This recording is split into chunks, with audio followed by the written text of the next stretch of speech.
আসসালামু আলাইকুম ওয়া রাহমাতুল্লাহ।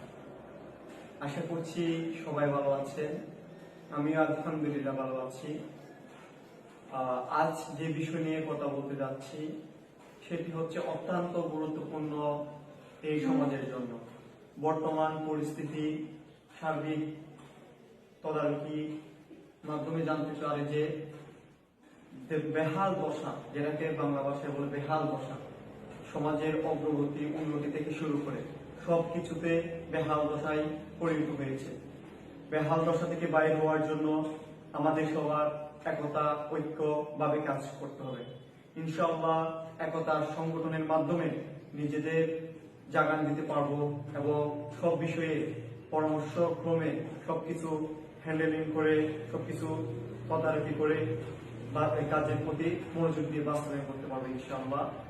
আপনাদেরকে সাথে নিয়ে সামনের যে পরিস্থিতি মোকাবেলার জন্য অবশ্যই সবাই একত্রিত হতে হবে এবং সাথে উগ্রবাদী যারা জনগণ রয়েছে তাদেরকে বোঝাইতে হবে রাষ্ট্রীয় ক্ষমতা অপব্যবহার করে কেউ চায় দল ক্ষমতায় আনতে আর কেউ চায় নিজের ক্ষমতা প্রয়োগ করতে।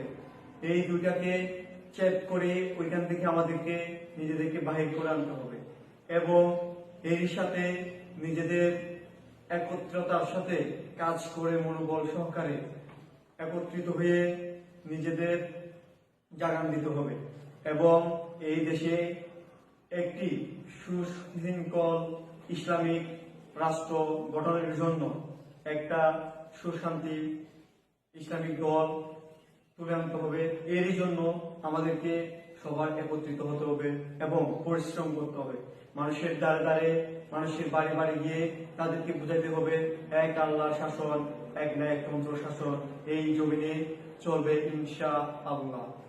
আমি আরো আশা করছি আপনাদেরকে সাথে নিয়ে এরই ধারাবাহিকতায় এরই বাস্তবায়ন হবে ইনশাআল্লাহ।